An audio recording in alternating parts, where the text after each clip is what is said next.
Then he said, I just want to share with you a good news. Oh yeah, what news? He said, everything that come from Omar is good for them. He said, I'm a Muslim. Immediately Abu Jahl, don't do that, don't do that. La tafal. Ya Ibn al-Khattab, son of Khattab, don't do that. I did that already. Are you sure? Yes. He slammed the door. No more talking. But Omar never stopped there. He don't feel anything. He want to feel like how the other Muslim felt. He thought that by saying to Abu Jahl will hit him, will curse him. Abu Jahl just slammed the door. Don't want to talk to him anymore. This is not what I want. I want Abu Jahl to beat me. But Abu Jahl dare not beat him. He know who is Omar. If others, they are going to suffer already. Then he went to another door and called them. They also slammed the door. Then he went to another person. Nobody dared to do anything to him. He said, this is not what I want. I want to feel like how the Ummah have felt. How they have been tortured. How they have been humiliated. That is Omar. Omar coming to Islam is for the Ummah. One man for the Ummah. We in majority don't do that. We are for ourselves. We never been tested with this kind of test from Allah. But never mind. What I'm just trying to share with all the good sisters and the brother today. We hope Allah Rabbul Alameen make us khairu ummah again. We have to think for the ummah. It's not enough just think for you and your family. Of course, there is the minimum you can do. I remember that we cannot just become a minimum Muslim always. It's time for us to upgrade ourselves, to be more beneficial to others, feel for others, think for others. And that's why Omar, when he became Muslim and he started to move out, he said, I'm here for you. Even when Abu Bakr, one day he saw Abu Bakr crying, he talked to Abu Bakr, Ya Abu Bakr, tell me what made you cry. Why? I want to cry with you. See, that is why he said, he is a man for the Ummah. For us, alamak, problem lah. It's not my problem. But we want to know and see how can we help each other. That's how we move on. To do what? To prepare for our departure, our death. We know that when we die, the Prophet have informed us, إِذَا مَاتَ ibn Adam in qata amalahu illa bi thalasa. This hadith, I always quote, that when a person dies, everything is cut off. Except three. Sadaqatin jariyah. That means whatever property you have earlier before you die, you have contributed in the wise, in a very productive way. That people can still make use of your property to do good thing, to help to spread Islam, to uphold the Sunnah.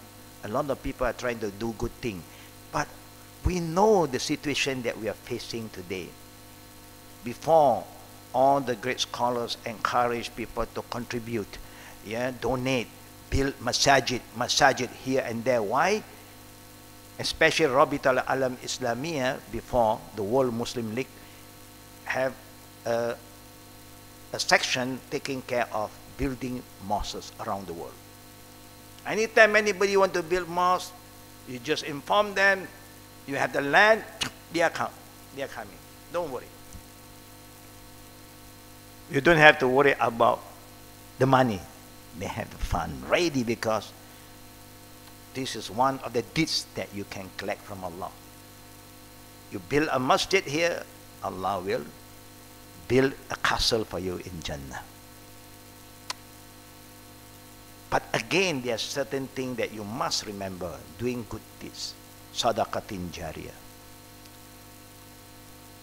In the time of the Prophet, when the Prophet wanted to do anything, he made sure the intention is clear, lillahi ta'ala. The money we use, halal, number 2. And make sure that you amanah to the right people. And this is what happened when they start to build mosques. They overlook, but later on they realize when they start to pay a visit to all this country to look at the activities of the masjid. Down, they have another problem, because in the Quran, Allah informed us about 2 types of masjid. 2 types of masjid. One, masjid at-taqwa.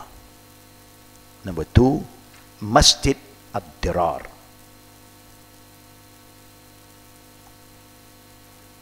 This is to prepare ourselves to understand. Yeah? Allah said, Surah Tawbah, وَالَّذِينَ اتَّخَذُوا مَسْجِدًا دِرَارًا. This is masjid dirar.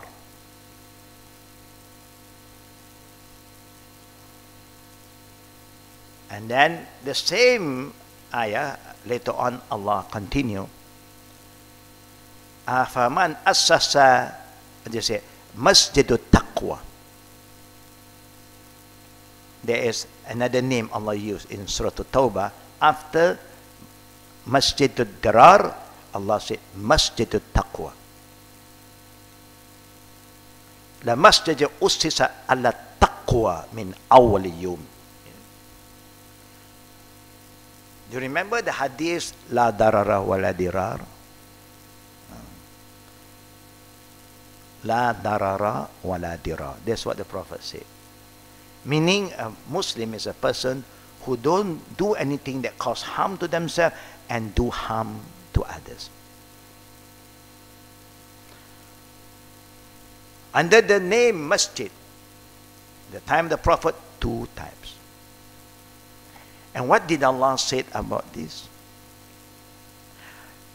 The first masjid, masjid dirar, Allah said, la taqum fihi abada. Masjid taqwa, Allah said, la masjid ussisa ala taqwa min awwalim ahaqqu an taqama fi.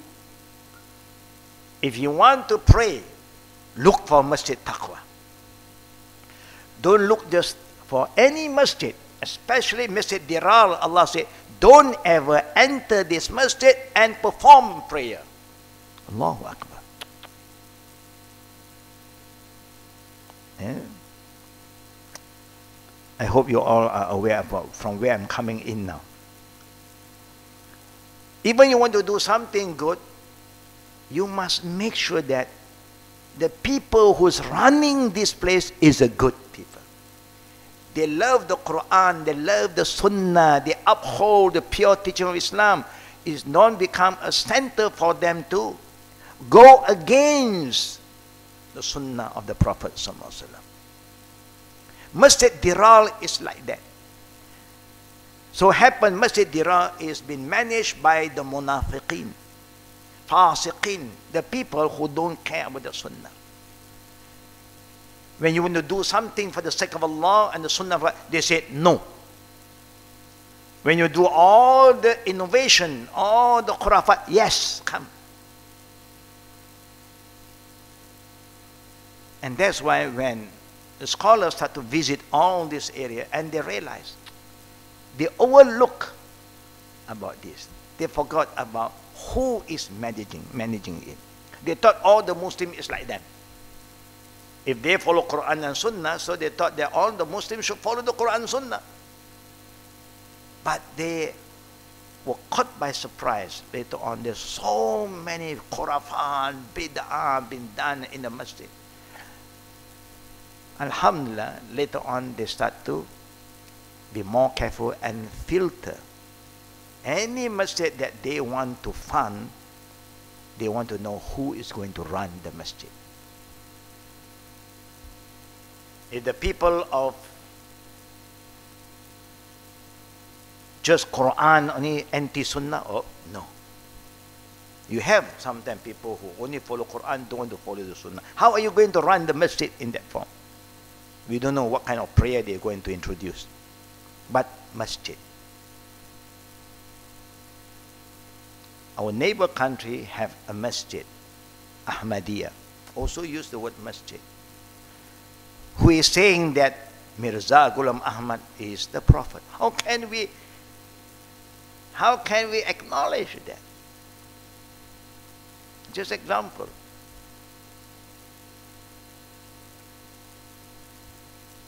I say, what is the difference between Ahli Kitab and non-Ahli Kitab? This is important for us to understand. Ahli Kitab mean people who believe in the book of Allah. We are Ahli Kitab, Yahud Ahli Kitab, Nasara Ahli Kitab. They must believe in their book. You don't consider you as a Judaism when you say, I don't believe in the Torah. You cannot consider you as a Christian if you don't believe in the Bible. You cannot be a Muslim if you don't believe in the Quran.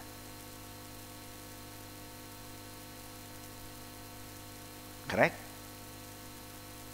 Can we be a Muslim without believing in Prophet Muhammad? Can't. Can so-called a Christian become a Christian when he don't believe in Jesus? Can't. Why they believe in Jesus is written in the book.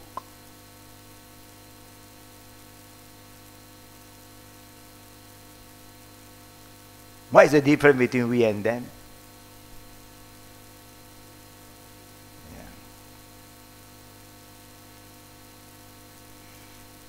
We believe that Jesus is the son of Mary, a prophet, a messenger. They believe more than that. Can a Christian be a Christian if he don't believe in the book, the Bible? Cannot. Okay. Can they be a Christian if they don't believe in Moses?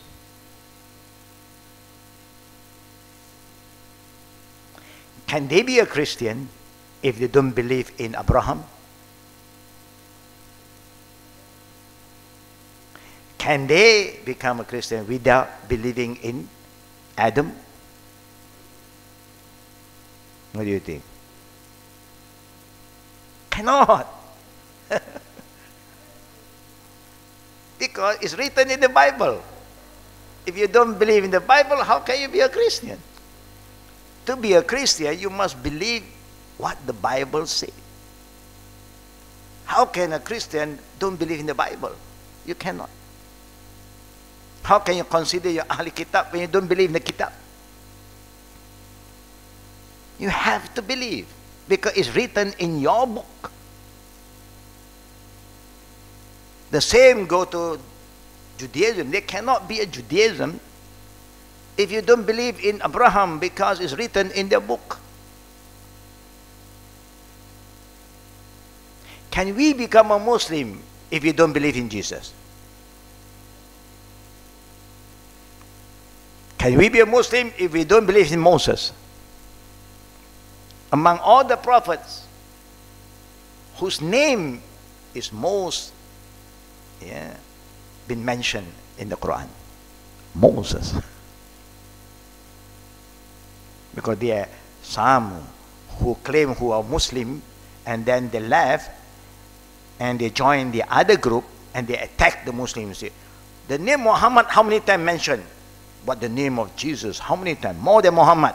Then that's why we say that Jesus is God. If that is the value, then look at how many times is mentioned Moses. Do you call Moses God? No. That is not your value. That is not how we judge things. No. Can we be a Muslim without believing in Abraham? Why? Because it's written in the Quran, in the book.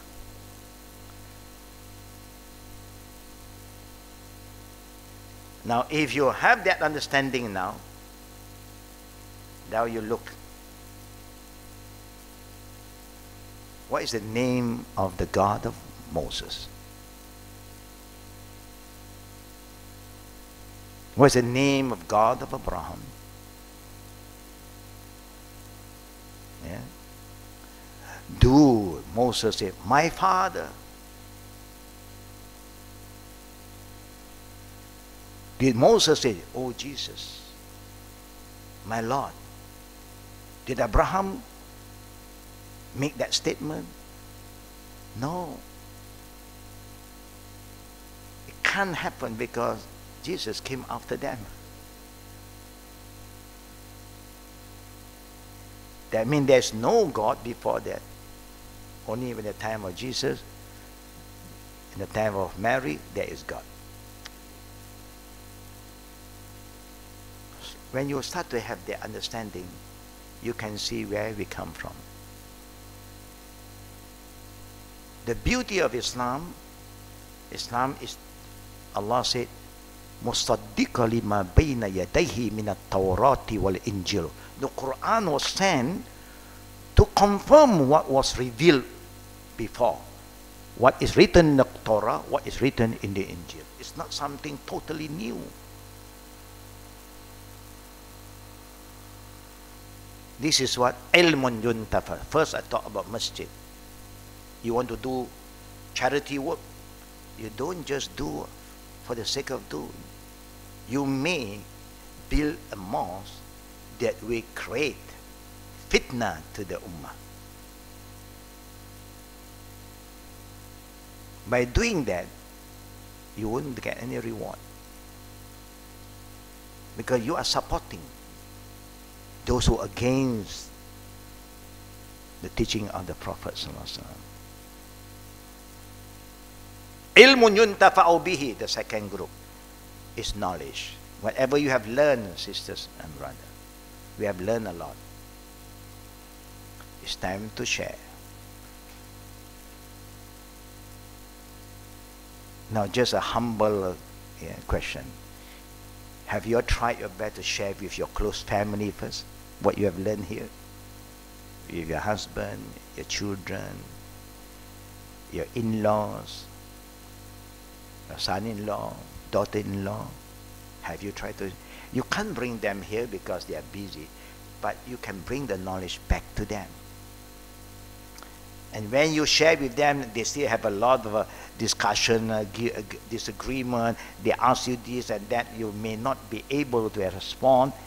That is when you try to bring them closer to us. Let us do the explanation, and let you be a witness to listen. So that in the future, when you convey the same thing to your friend, and they ask you this kind of, you know how to answer that. That's how we move forward. That's how we become productive. That's how we share the ni'mah of the ilm that we have received to others. That's how Islam grows. That's how Islam will be spreading. But if good people like all of us do nothing, and people doing all the wrong thing is so active, so productive, they go all the way out. And we are, alhamdulillah, no, I'm good now. My zikir, alhamdulillah. My prayer, mashallah. My fasting, yawm isnin, yawmul khamis, 13, 14, 15, everything. But you are not for the ummah. And Allah said, kuntum khayra ummah. You are the best ummah. When you say ummah, it's not only you, not only your family, it's the people. When you do that, inshallah, there's a lot of goodness. Your ending will be, mashallah. Because the people who benefit from you will remember you. Even you are not there anymore. Oh, so and so, so. I learned from this. She is the one who make me like this today. And that's well, the third one, waladun salih yad'ulahu. How can you make your children righteous children, salihin? By giving them the right knowledge, guiding them, coaching them.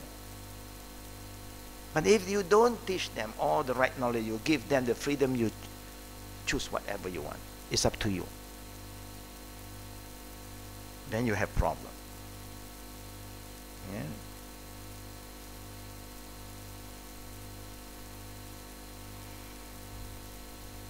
We just have some activities dealing with reverts and born Muslim teenagers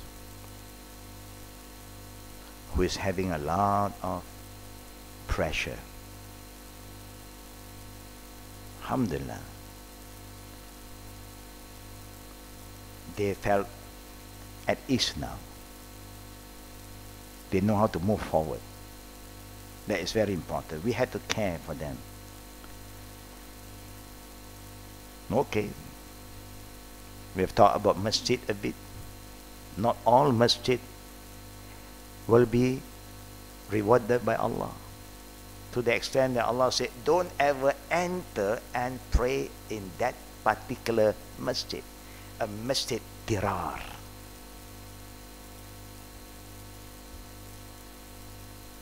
Now I just want to ask all of you, have you come across a masjid run, managed by not yet Muslim? Cannot. It's not possible. It must be run by Muslim. So what kind of Muslim is Allah talking about when He said, La takum fihi abada?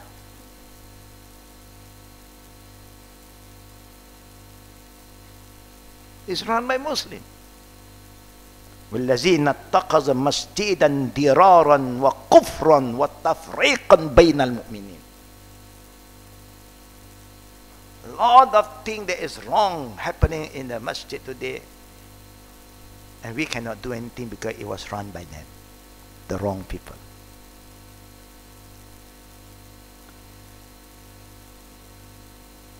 Now we come back to the book. Today we are talking about, what is the topic today? Page number what? 270. We talk about Qurban now. Because the Qurban day is coming very close. If you talk about Adhiyah, the Qurban for the 10th of Zulhijjah, then we know what kind of Qurban we are involved in. And whoever want to participate, there are rule and regulation. Yeah. The Prophet do not allow us to offer a Qurban if the animal is sick animal. Cannot. One-eyed animal, limb, you cannot. Yeah. Even when the Qurban, make sure that you offer the right animal. Not just any animal.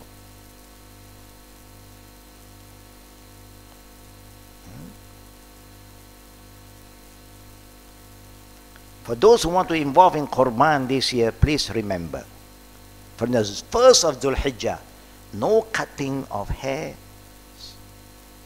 no cutting of your nails. Wa alaikum salam. It's like you are in the state of ihram. You are not there, but just to participate, to feel like how they feel. Now this rule also a lot of Muslims are not aware of. They thought, I'm not wearing ihram, why must I go through all this pantang larang? No, but that is the rule. Yeah. But in this book, they are talking about sacrifice too, sacrificing animal, but those who do it near the grave. It's not permitted to slaughter or sacrifice animals near a grave, even if the slaughtered animals was purely offered to Allah. The people of Jahiliyyah, the pagan, used to slaughter their cows and goats. So the Prophet ﷺ said, La aqru fil Islam. No slaughtering by a grave is allowed in Islam.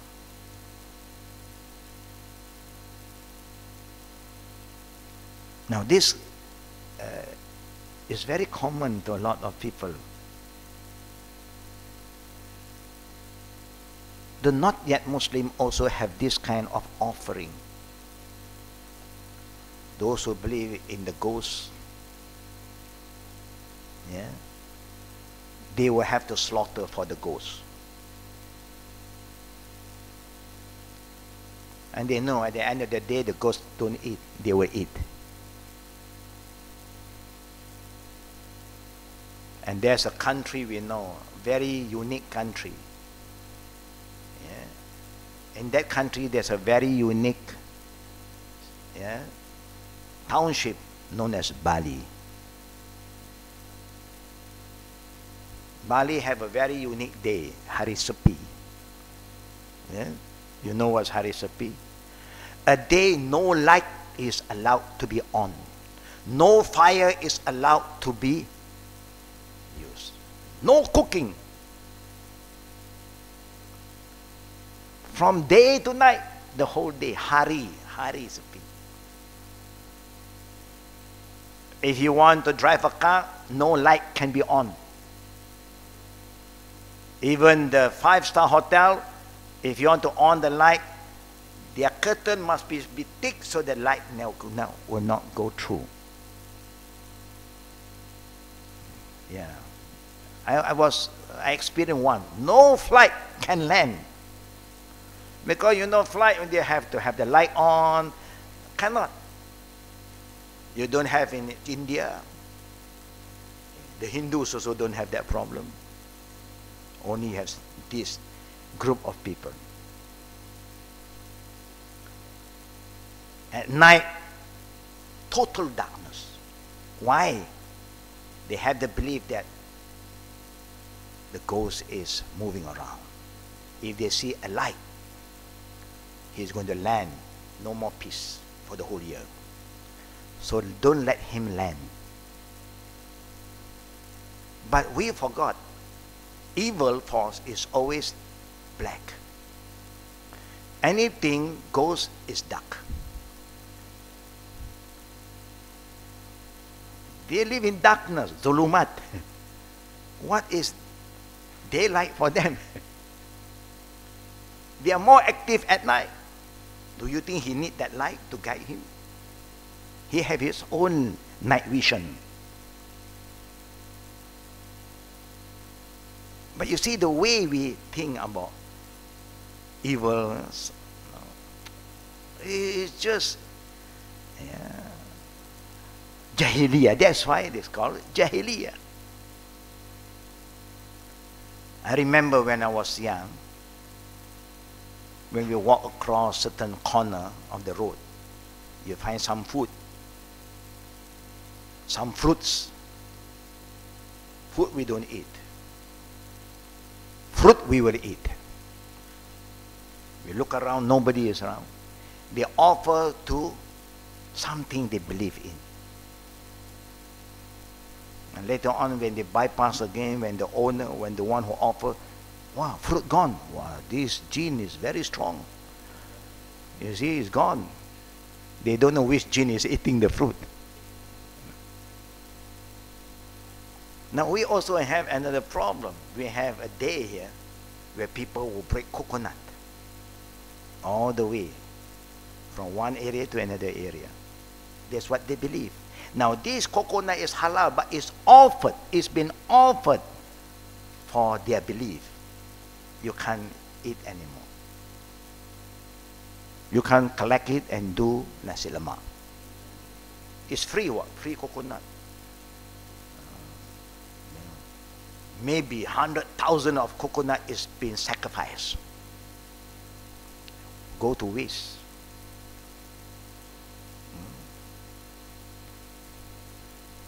No slaughtering, that means no sacrificing by a grave. Why? Because you are not doing for the sake of God.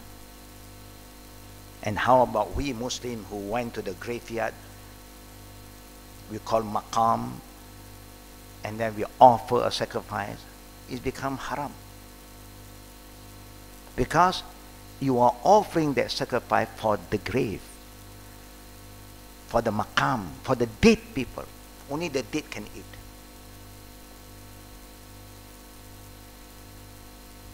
Because the offering is for the dead one. It's not for the living. That is why last time there's one term they use, kenduri arwah. Huh? You know as kenduri? You know as arwah? Huh? Then why are we there to eat? It's not for you, it's not for me. That kenduri is for the dead. How can the living go and take the share from that? And that's why sometimes, you see, the way we are using this term is wrong. You say we want to have a dua, majlis dua, good. You know, but the term we use, and that's why there are some people at one time in the 50s, when people invite them to this kenduri, they went, and then when they call them to eat, you know, they just give it to their oh arwah, makan. They don't want to eat. They say, how can I eat? Your intention is for the arwah, for the dead. I am not dead yet. I'm living. I'm a living man. I can't eat. You see, it's a matter of the way you do it and your intention. That is very important. You are going to sacrifice an animal. You have good intention. But don't do it at the grave. It's like you are offering the sacrifice for the dead people. Then how can we eat? I remember when my family before, we Chinese love what? What color? Huh? Red, ang.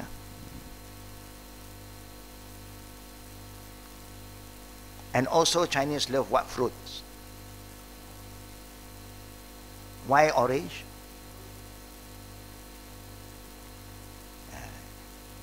The Hokkien call the orange come. Let go, look, gold is. That's why wherever there's gold, you see the Chinese is there. The Chinese smell gold everywhere.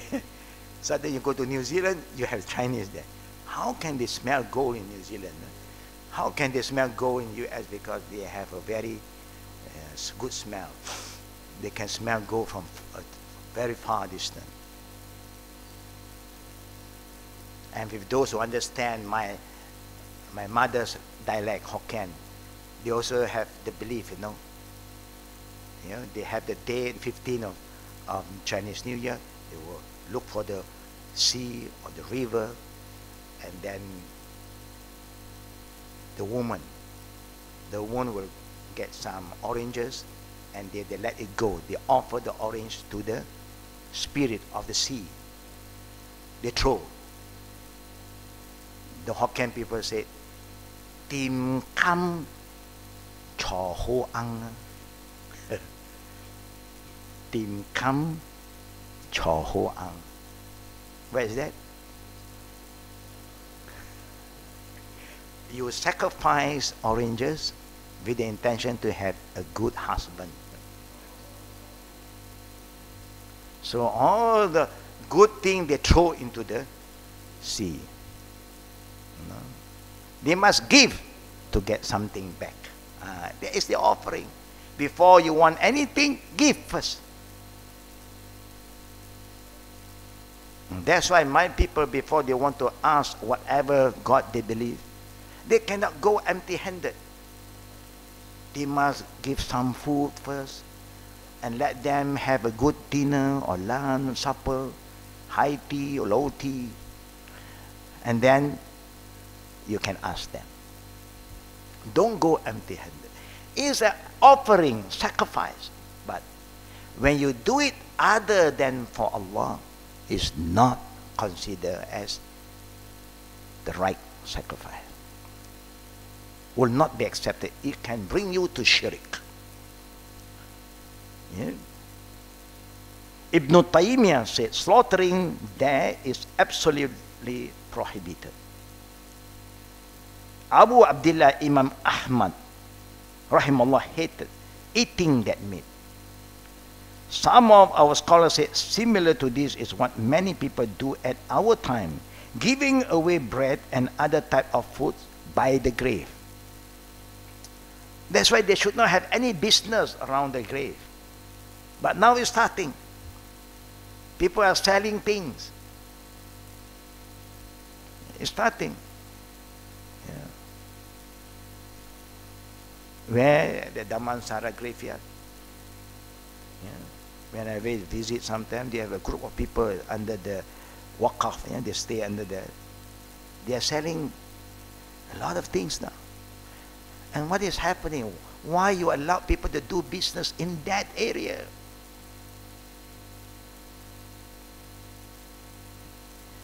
Imam Nawawi, one of the strong followers of Imam Shafi, he said slaughtering near a grave is prohibited because of the hadith from Anas radiallahu anhu. Furthermore, if the sacrifice is offered to the one in the grave rather than Allah, as some of the ignorant people do today, it becomes a clear form of shirk. And eating the meat becomes absolutely haram. What is our evidence for that? حُرِمَتْ عَلَيْكُمُ الْمَيْتَةَ وَالدَّمُ وَلَحْمَ الْخِنْزِيرِ وَمَا أُحِلَّ لِغَيْرِ اللَّهِ وما أحل لغير الله به والمنقنقة والموقوذة والمتردية والنطيحة وما أكل السبع إلا ما زقيتم وما ذبح على النصب وأن تستقسموا بالأزلام ذلك الفسق. It has been make it haram for you to eat dead slaughtered animal, dead non-slaughtered animal. The people who slaughter the animal without the name of Allah is considered as maytata, dead animal. Yeah. Blood, the flowing, the running blood.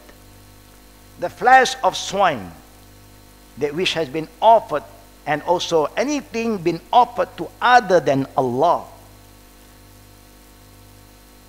Even you slaughter with the name of Allah, but you offer not for Allah's sake, for this ghost or this spirit, you can't.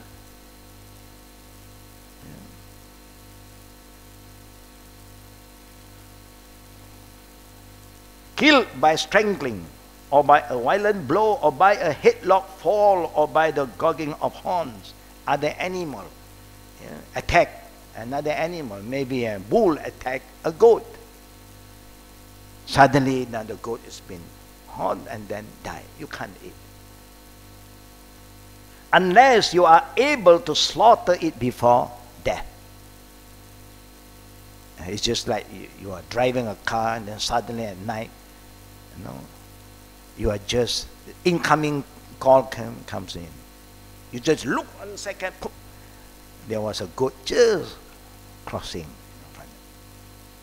You hit the goat immediately. If you know, you better go down. If the goat is still living, slaughter. Bismillah. Then it becomes halal. But when you want to slaughter, you found the goat is dead. You even say, no, if you don't take it, it's a waste. I better carry and put in my car. You can't, because you did not slaughter before he died. Yeah? That which has been sacrificed on stone altars for idols, for whatever thing that they believe other than Allah, and prohibited to, you're seeking decision through the divining arrows, meaning some people will want to look about what is going to happen in the future, tengok nasib they go. They use what? And they go to the fortune teller, and they give you certain, there's so many ways, some numbering, some they give arrows, and then maybe like the small stick, and then they keep on shaking, shaking, shaking, and then see which one come out and drop over, and then they, oh, you are so lucky. Now they tell you are lucky. And we are so happy. Wow. You know. Sometimes I got caught also, you know. But we know we don't entertain. There are people moving around near the bank sometimes. They are considered Muslim. They are so, their PR is so good. When they see you coming out, they'll come, oh, if they are Muslim, Assalamu alaikum. I've seen you somewhere. You know, oh, you see, yeah, okay, maybe. You know, I know you are a good brother. You know, maybe. I just want to tell you. Give me just few minutes. Let me see your hand. For what? He just want to hold my hand. I said, no problem. Ha! This is your lucky day. Stuck with Allah. Immediately he said, lucky day. I said, brother, thank you. You know it's wrong. No, just few minutes. I know I'm so and so. I say, if you want, you just go to the bank and look at their hand in the bank. The banker there, the officer in the bank, tell them, maybe they give you some money. You don't need from me. You have all this. In other country, Pakistan, India, after the masjid sometime, you see a lot of stall like burger stall, but talking about nasib. This is what they call divining arrows. Of all of those are grave acts of disobedience. It is wrong. Why you cannot eat animal that is slaughtered, even with the name of Allah, but it's not for Allah. Like somebody make nazar. Yeah. I want to offer this for this spirit. You can't eat anymore. You can't eat because that slaughtering is not for Allah.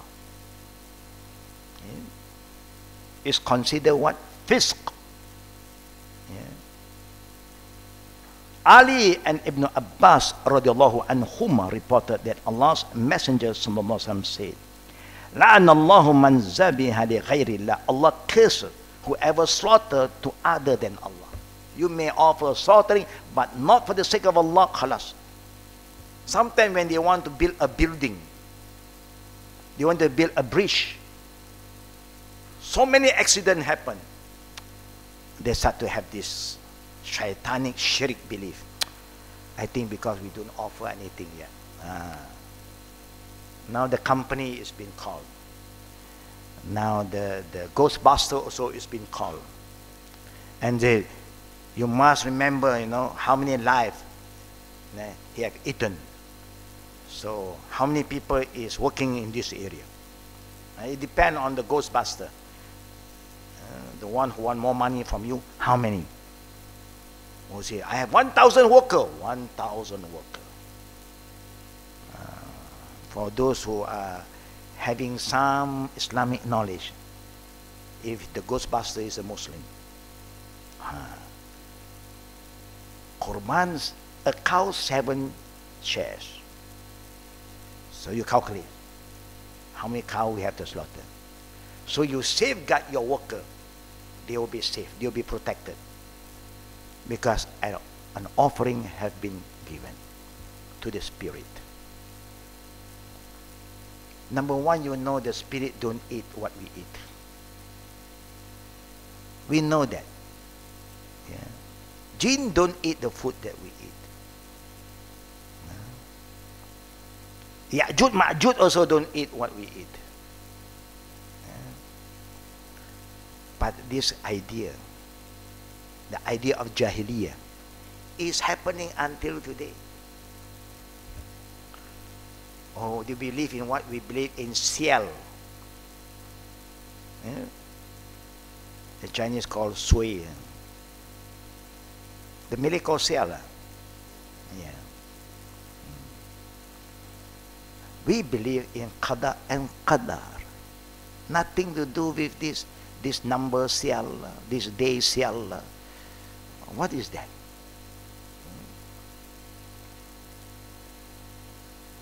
Now, this is very important for us to understand. If anybody want to do any type of slaughtering, sacrificing, make sure it's lillahi ta'ala. Qurban is here. We know that we are participating in the Qurban. Yeah. The only issue that we are facing lately is about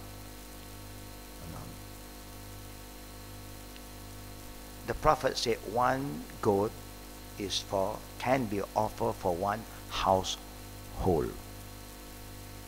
Because of this hadith, people who are making Qurban, there are less goat and less cow. But last time we don't have this understanding. So maybe every individual had to offer one goat, or 7 have to share for one cow. Now this is a problem that we are facing lately, because a lot of people is also giving some using qiyas. How about we participate in a cow, and one portion of cow we represent one household? Can that be done? Some say yes, but we know, based on the hadith, in the time of the Prophet, you also have cows, you have camels, but the Prophet used the word goat, sheep. Why? Cow have how many legs? Goat have how many legs?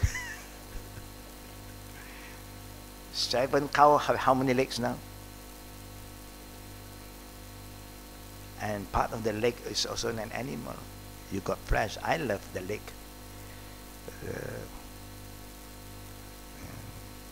So there's a lot of difference, but people are using this analogy.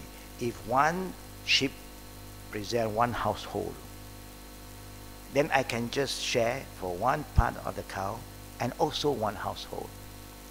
It's an animal. One household for one animal. That should be a proper understanding. Minimum a goat, yes. And remember, household. Those who are still under your care, who don't have their own household, they are studying overseas, you can also consider household because they are under your care. But those who have their own family, they have their own household, then they have to do for their household. Anyhow, anybody who have participated, alhamdulillah, who do not participate yet, you can check with our office, so that we don't miss the opportunity, because the Prophet did mention about the importance for every Muslim, male and female, to participate in the prayer of Eid al-Adha. The same goes Eid al-Fitr. Even women who are not able to pray, the Prophet still command them to attend for the khutbah of the Eid. Even you can't pray, you don't excuse yourself to go and listen to the khutbah. Then the Prophet said, no one should come to the musalla if he have the means to slaughter an animal and he refused to do qurban. Don't come and pray. For those who have the means. If you don't have the means, then it's okay. You receive the meat only. Either you give or you take. But you have the means. Participate. Yeah. So what we do now, every one of us. Yeah. But if one of the family have done for the household, then okay. But if you want to participate also, more than that, you are welcome. Yeah. There is the minimum. The rest you can still participate if you want. You want to slaughter a cow for the whole household, welcome. It's up to us. Yeah. It's important to participate in the Qurban. Yeah, we received call here last night.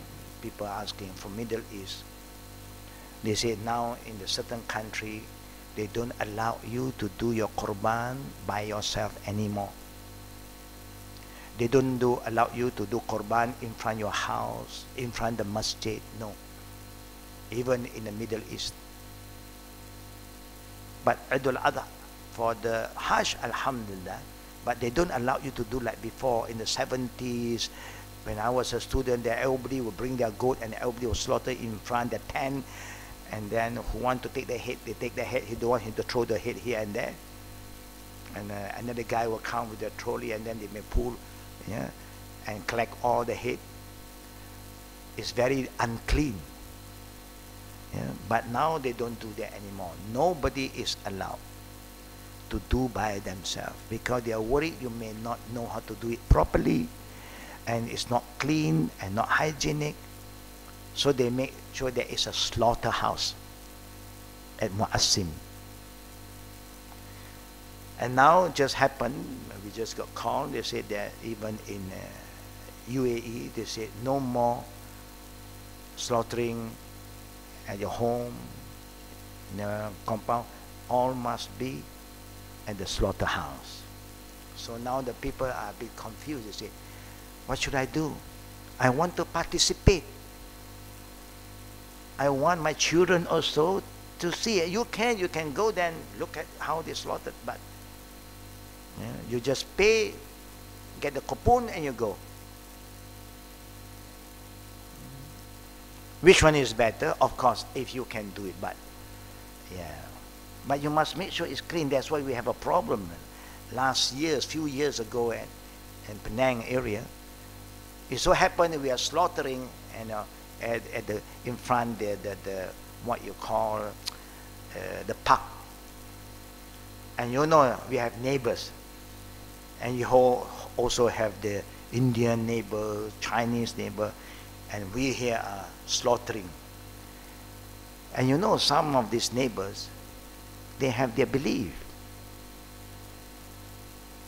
They believe that you are killing the what they believe. No?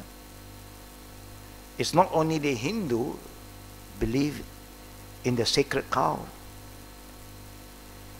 Even the Kuan Yin followers, the goddess of mercy, don't allow you to do that. But now we love to do that. And it's happening in front of them. So it becomes a problem. We say, no, this is our right. Now, if they want to slaughter khinzir in an open area, how do you feel? How do you feel? Will you just close one eye? No, man, we are going out strongly. We are going on the street now. So if the government is trying to find a better way to make sure that you can carry on your right, but you don't create unrest to others, is that good?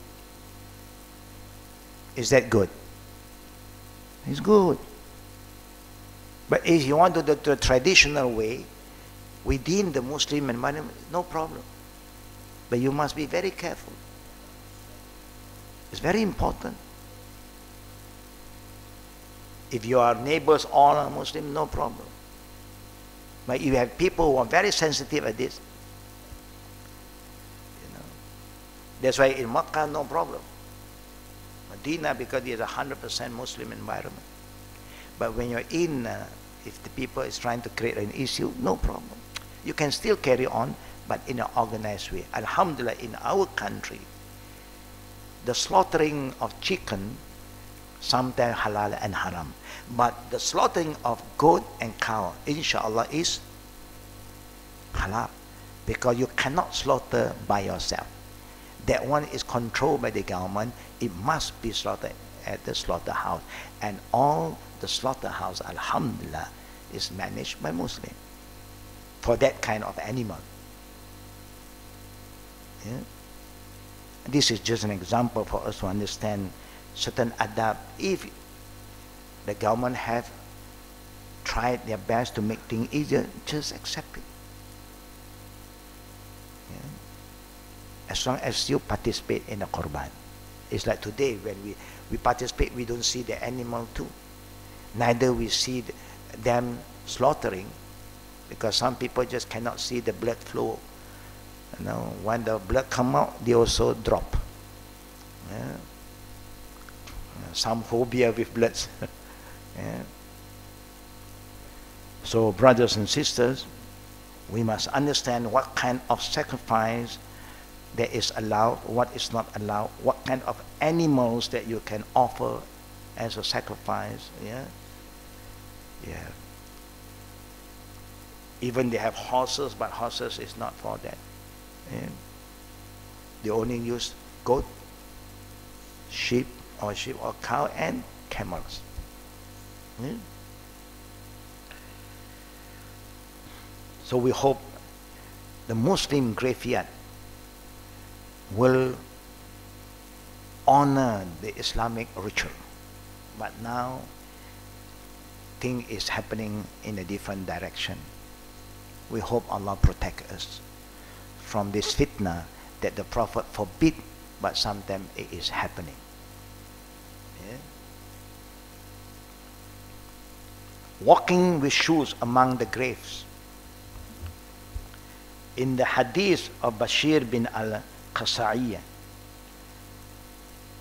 Prophet Muhammad commanded a man walking among the grave to remove his shoes. When you are getting into the area where the grave is just side by side.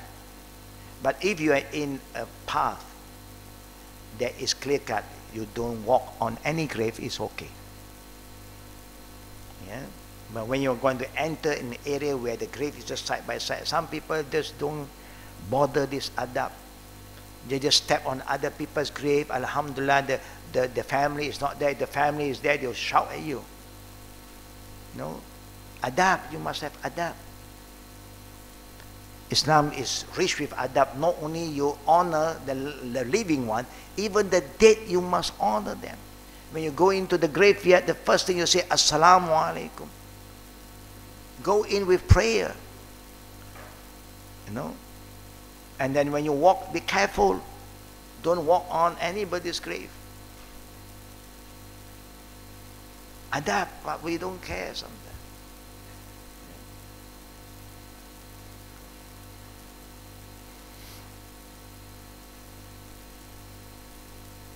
That's why for those who participate in carrying the mayat into the lahat, and who is to participate in, you cannot even jump into the lahat with shoes. You must take off your shoes, then you go in. Yeah?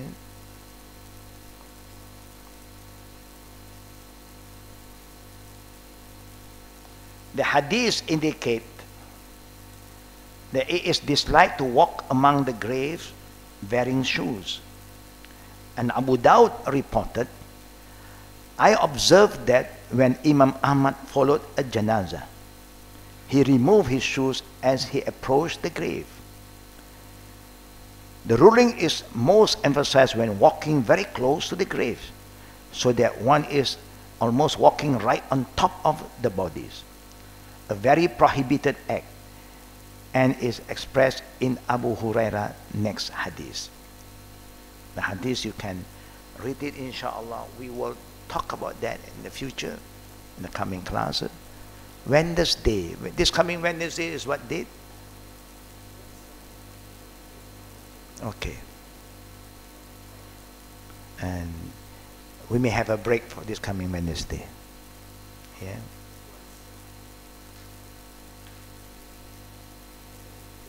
Yeah. Yeah.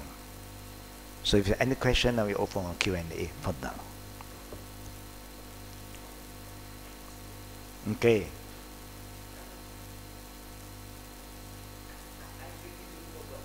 Okay. Cow.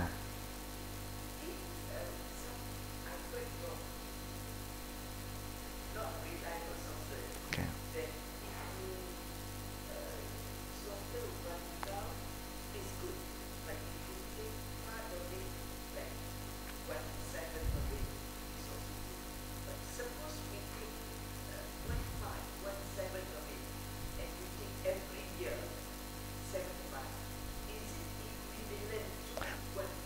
Oh, no, no, no.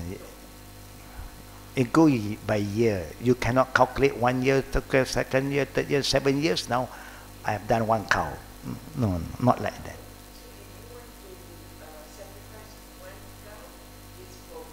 For 1 year, correct. Correct. Participate now.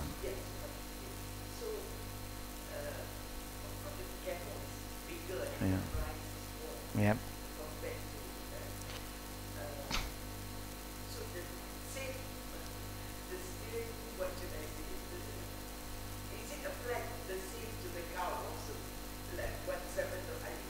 Oh yes, yes, it's the same. Yeah, it's the same. Cow and a camel, you know, one can offer one if you want, if you have the mean. If not, that 7 people can participate.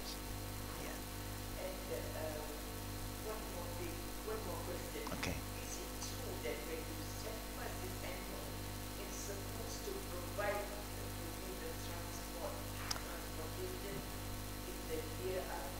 No, that was offered for the akika.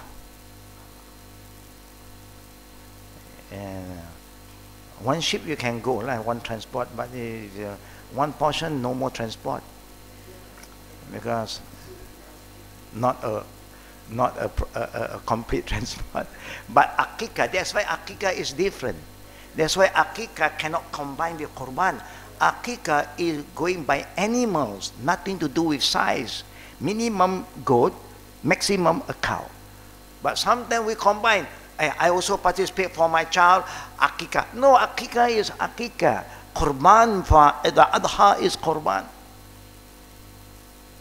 Yeah. It's not the same rule. But a lot of people get confused. Oh, boleh, boleh. Yeah, you can say boleh, but according to the Prophet, it's a total different kind of korban. You see, akika don't go by no share. 1 cow for 1 girl if you want to use a cow, or 2 cow for 1 boy, because it go by animals. You see, a daughter, a girl, if it's born, for akika minimum 1. For boys, 2. So 2 animals. You cannot say, but I take 1 cow is 7 shares. No, 2 cows. If not, you just take 2 goats.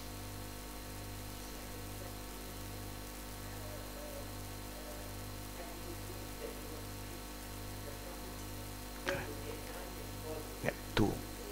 Yeah. Alhamdulillah. Padahal? Yeah. Which one? Oh yeah, that one is different. You go more than 1 is your sadaqah. The extra, no problem. This korban kind of thing, the same go to sadaqah, the same go to zakat. Zakat minimum this. Even to give more, you're welcome. The more is not under the zakat anymore. The more will go under sadaqah. Anything more than what you have to do is considered an extra kind of charity. No problem. Yeah. Next question from the sisters. Now. Okay.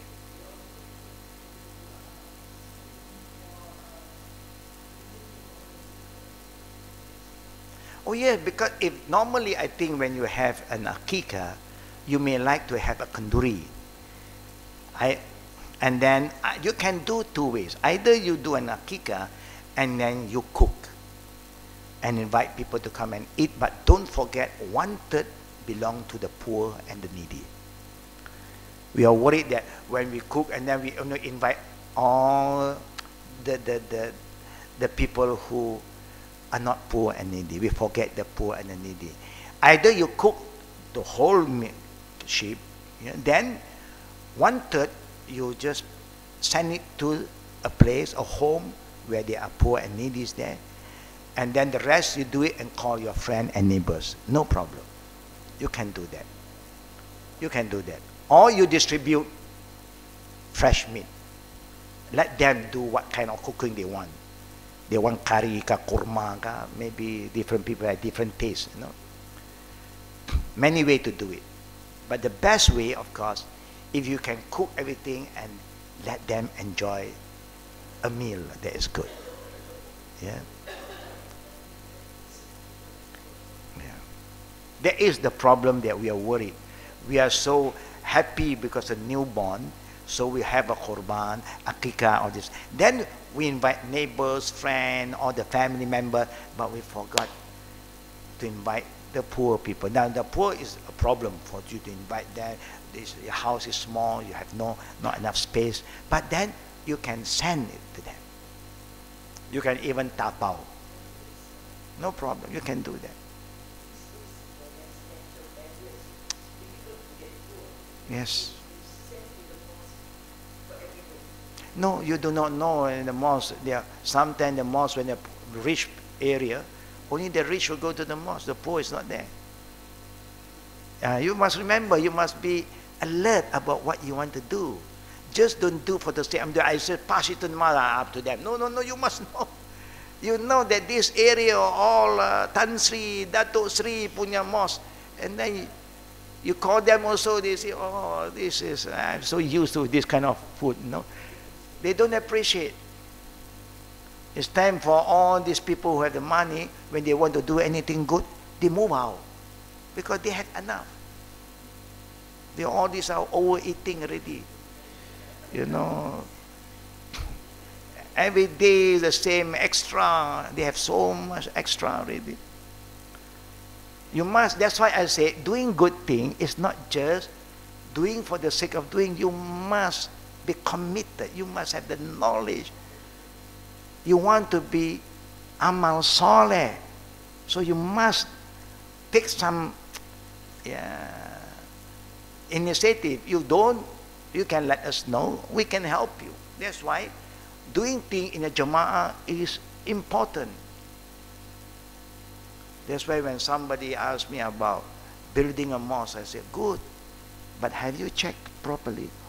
Which area do you want to build? Who is there to run the mosque? Have you? If not, you are supporting people who are against the sunnah of the Prophet. Then you are not promoting Quran and sunnah. Then you better don't participate in that. Don't build. Not just for the yes, people come, build mosque. Even people went to Japan, they support. They say, if you want to do, there is. We have our jama'ah there. The place that we are there to give them advice, guide them to follow the Quran and Sunnah. They want to build. They want to move to a bigger area because the one they have now, they have to have 2 or 3 Jum'at. Because there are more people coming to Islam. That the place that I am the advisor there. See the building of the mosque. And then lately when I went for Jummah, I saw the people are praying first Jummah, second. The first one they have to pray until the roadside. And sometimes people are questioning us why. Because the neighbor from this area is where they slaughter the swine. Yeah, so it's not I would say that conducive because but the police is there to honor our right to stop the traffic for half an hour. Anybody who have the plan to know what is happening over there, just let us know. You want to pay a visit, we can go and show you what we are doing over there. Alhamdulillah. But please make sure anytime you do anything good, Quran and Sunnah must be our guidance. Naam, Sister Fauzia. Wa alaikum salam wa rahmatullah.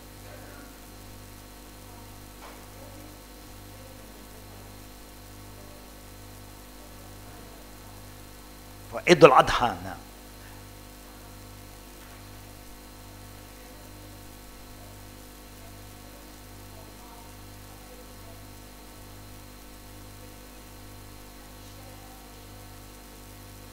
Oh yes, yes, of course. If you can be around when they are doing the slaughtering, it's good. But if you can't, then if you want to take your portion, you can. If you do not, you just give it to them, let them organize. Also, no, it's up to you. You have the right, yes.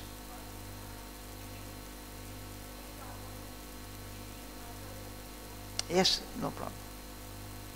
If you know that the people know how to distribute this 1/3, they know, then it's okay. But you remind them. Remind them. And all of this have to do with amanah again. People who are organizing, they must have amanah. They must have the contact. That's why everything about the ummah is very important. Now you have maybe neighbors who are not yet Muslim. Can you invite them? Yes. Anything halal is halal for them. So that they can see, no? And they can learn something from us. So that's why the Muslim, when you do something, any ritual, don't just do without giving some information, tazkirah, da'wah. Why? Why sacrifice? But at the end of the day, please remember, Allah remind us. Allah is not looking at the animal that you offer for sacrifice. Allah is not looking at the blood that flows from this animal. Allah is looking into our heart. Because Allah said, "Lan tanalu bir hatta tunfiku mimma tuhibbun." Whatever you offer for Allah is not considered as something valuable until you prepare to give something you love most. You see, this is just a training to tell us, don't forget to give. Don't forget to give. But if you give the best, something that you love most, there is where the value comes in. Oh yeah, the sacrifice, 2 sons of Adam. One accepted, one was not accepted. So this is very important. Yeah. Oh yes, anything that you want to give more than 1/3, you're right. You see, you have 1/3, you're right. But you do not want your right, you give it. It's up to you. Yes, yes, you can do that. Alhamdulillah. Now. Okay.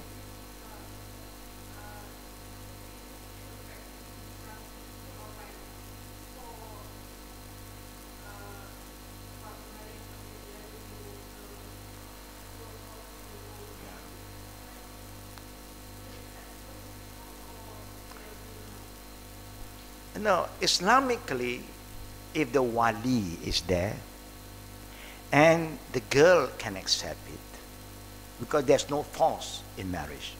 The same day, you cannot force people to divorce. Now, this age thing is not new.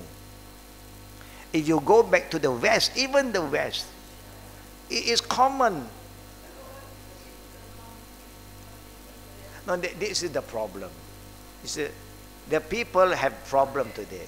No, it explained to be fair when you want to talk about right. Of course, it is not right to force the girl. That's not right. That is when you see the juru nikah must guide. That's why juru nikah can just accept.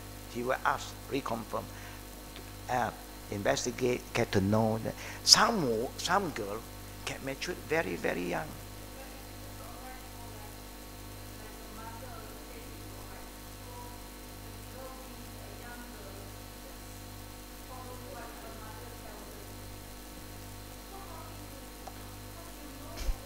Now, when you talk about this, don't you think this girl also have right? If she want to get married with a man 40 years old, don't she have that right? That's why you have to help her. Do you know what you're getting into? Do you understand what is marriage?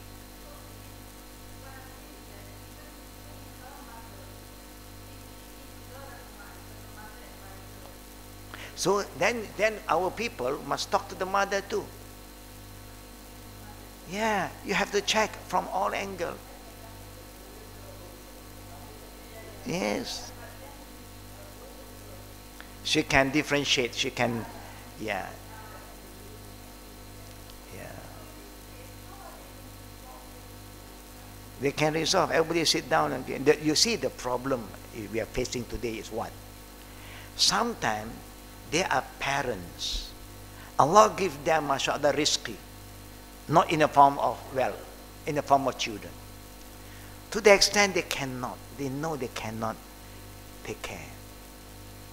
And somebody here want to help. Now they say to help, they don't mind if you can marry her.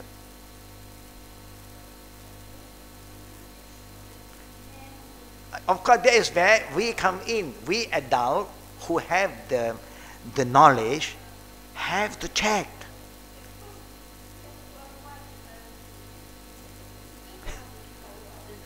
Oh yes. It's a fardu kifaya. Somebody must take lead. Somebody must look into this thing properly. That if anything is going to happen for children at that age, you must go through some kind of counseling to check. You see, sometimes it's not easy for us to decide. It is the parent. But now, the parent may be under pressure. We do not know. That maybe they owe people money, you can't pay. Okay, how about your daughter? Now they may be forced into a thing that only Allah knows. We don't know everything. So now we have blown up this issue, our portion that everybody want to get involved. Be specific. Anything like this is unique, we treat it privately. We look it separately. Let us look and to be fair. Pardon? Yeah.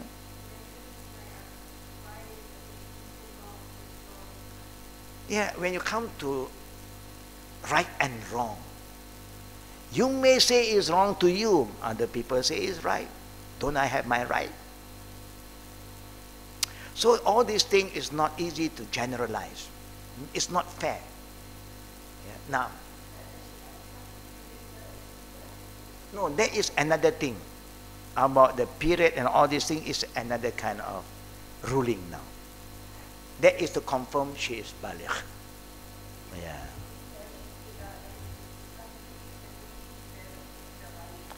Better. Because you are, yeah, it's not a wajib. It is better. I mean, common sense will tell both parties. Can an elderly man 40 years old, say like 30, get a girl who is like her, his daughter?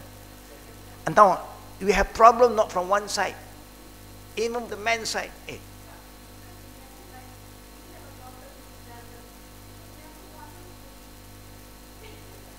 No, you see, sisters, you see, we cannot compare we and other people. Cannot. It's not fair. Religious right, yeah, cannot force. Force cannot. Force is the factor.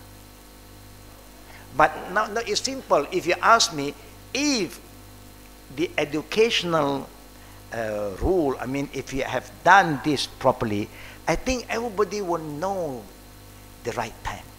The problem is now people in the kampong. Now, I'm telling us, it's not only we when the West is doing it. Why they don't highlight? No issue. Anything happen to the Muslim, it become a big issue.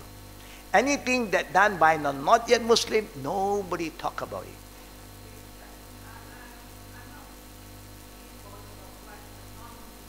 Okay.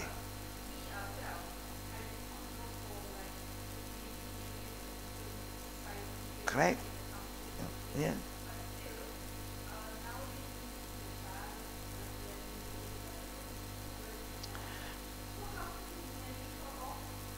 That's what I'm saying. This, this, no, this is how we value, according to what we know. Kampong people, do you think it's important to send to school? Yeah, even, yeah.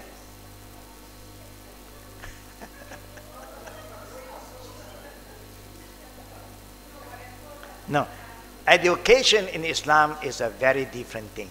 Seeking knowledge is wajib, from cradle to grave, in whatever form.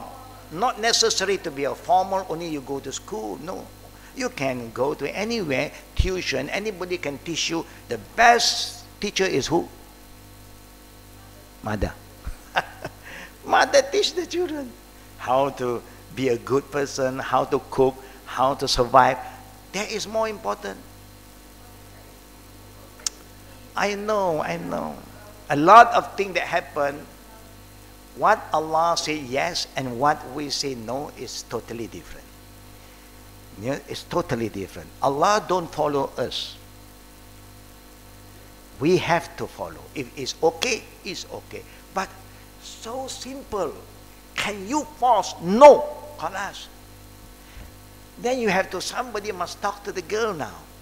Girl, oh, I don't know what to say because this is what my mother want me to. Talk to the mother. Talk to that guy. Brother.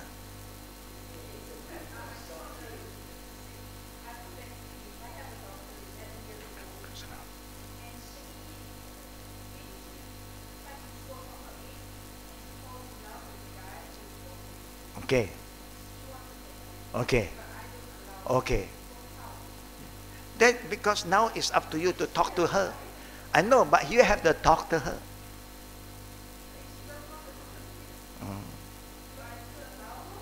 And then the father will come in now. Because you cannot be a wali, the father become wali. And if you do not want, you know what can happen?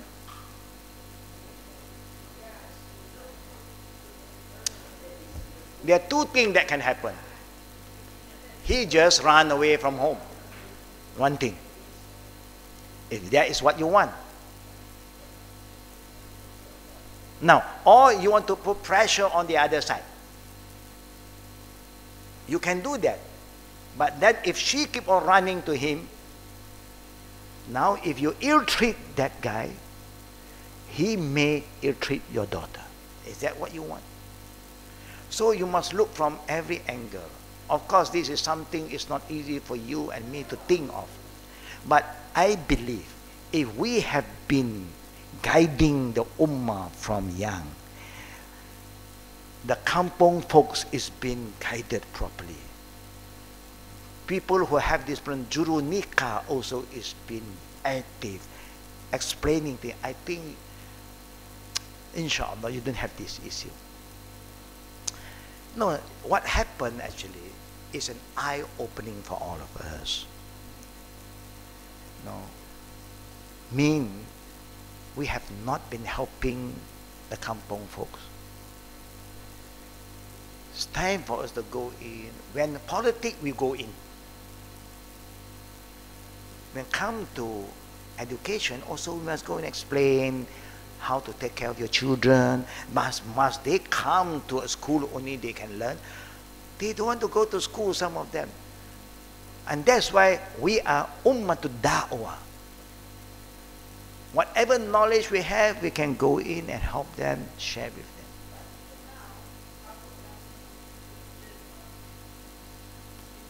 them. Yeah.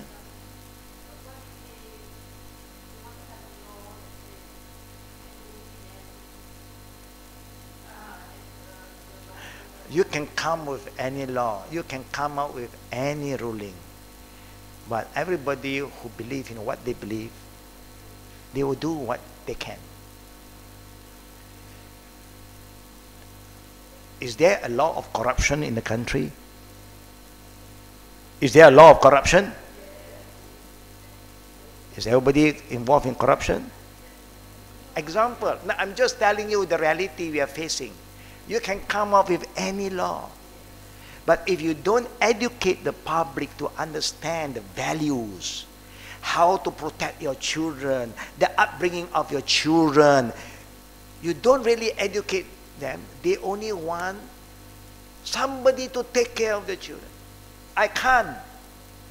What are you going to tell them? Okay, if you can't, pass it to the welfare department. Example. Why not you offer that service? If you can't, the welfare department will come and take care of your child. Can we do that? If the reason of these people because of that, now you offer them that kind of services, alhamdulillah. But you don't just, no, you say no. This state said no, I go to another state. Another state says no, I go to another country. What can you do? What can you do? You can't stop. But you can minimize. You can minimize and give the right education. I believe with the right education, people are more alert about what is right and what is wrong. I don't like too. It's not that you don't like. I also. Why? I'm not thinking of that girl. No, I'm thinking of the guy. You are so grown up. How do you look at this? Alhamdulillah. Subhanakallahumma bihamdika. Ashhadu an la ilaha illa anta. Astaghfiruka wa atubu ilayk. Assalamualaikum warahmatullahi wabarakatuh.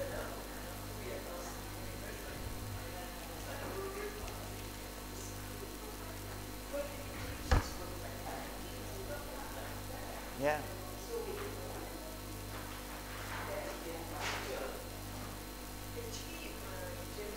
No.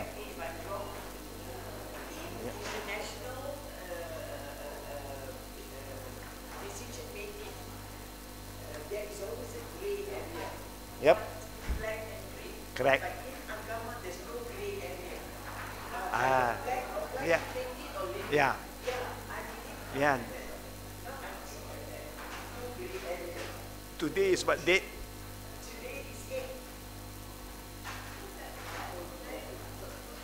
Oh, yeah, yes.